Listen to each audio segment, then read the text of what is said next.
Chancellor Patton, President Gertler, members of the board, distinguished faculty and staff, family and friends, and class of 2024. Thank you for the invitation to spend this special day with you and for awarding me an honorary doctorate at this esteemed institution of higher learning. I feel very privileged to be here. Class of 2024, congratulations. Let us take a moment with loud applause to celebrate you and to thank all those whose contributions have brought you to this day.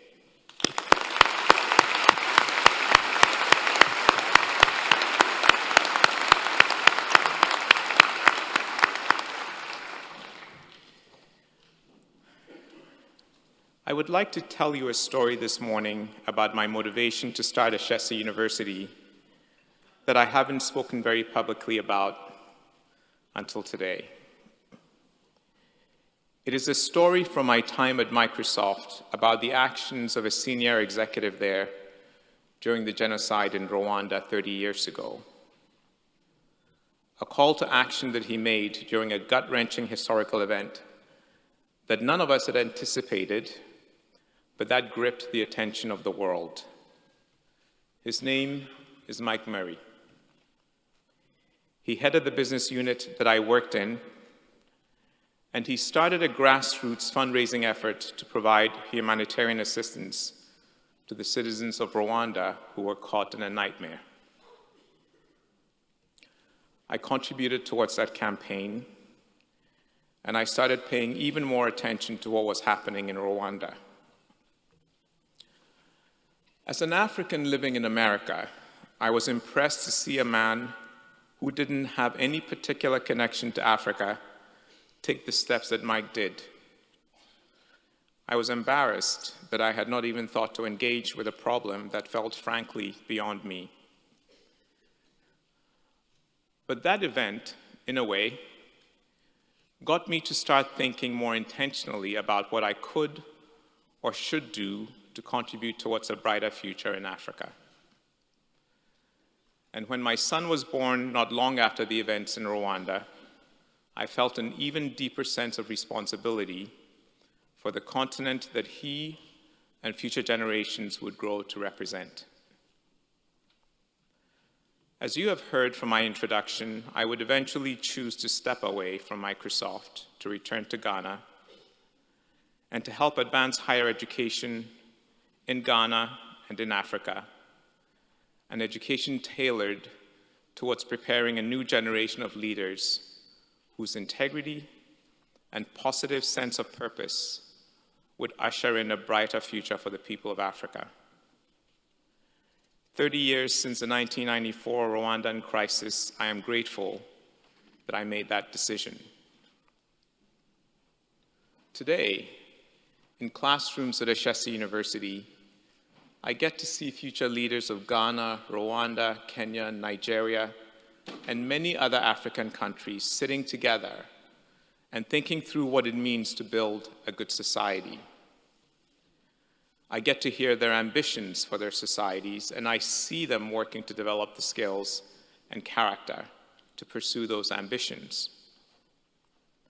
I get to see Ashesi alumni building businesses and doing impactful work that is helping change the lives of millions in Africa. I get to hear the stories of Ashesi alumni who are supporting peacekeeping and peace enforcement efforts on the continent, including right now in Sudan. Sometimes, I wonder whether I would have embarked on my present course if Mike Murray had not sent out that invitation to engage with Rwanda. There are three important aspects I would like to emphasize about what Mike did. First, he acted, which is to say he did something instead of nothing.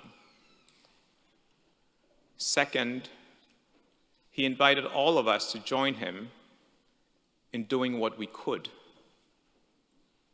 Third, it was an act of love, pro-positive, filled with light. So filled with light. In his engagement with Rwanda, Mike did not see us and them. He just saw us, fellow humans.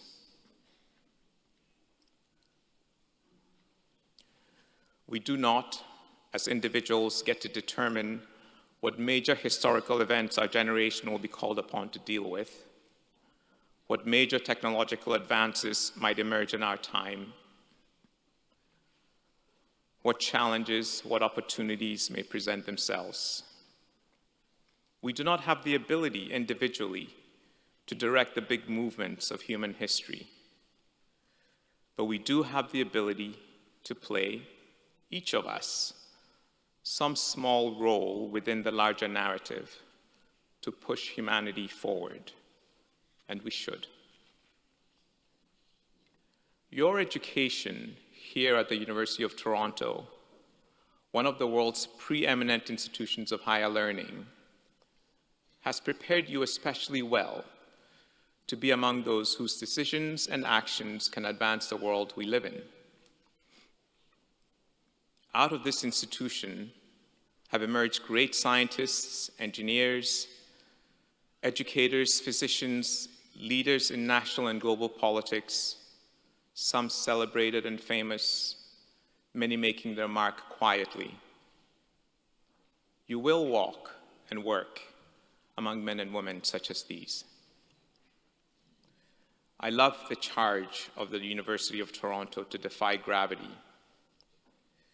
It holds a vivid image of escaping the gravity well, of resilient upward motion, of reaching beyond our current circumstances towards the stars. It urges us towards action in communion with others towards the light. I have every confidence that you will defy gravity and make your mark. Congratulations on your achievements thus far, class of 2024. I wish each of you a life filled with purpose, accomplishment, and above all, with love. Thank you and Godspeed.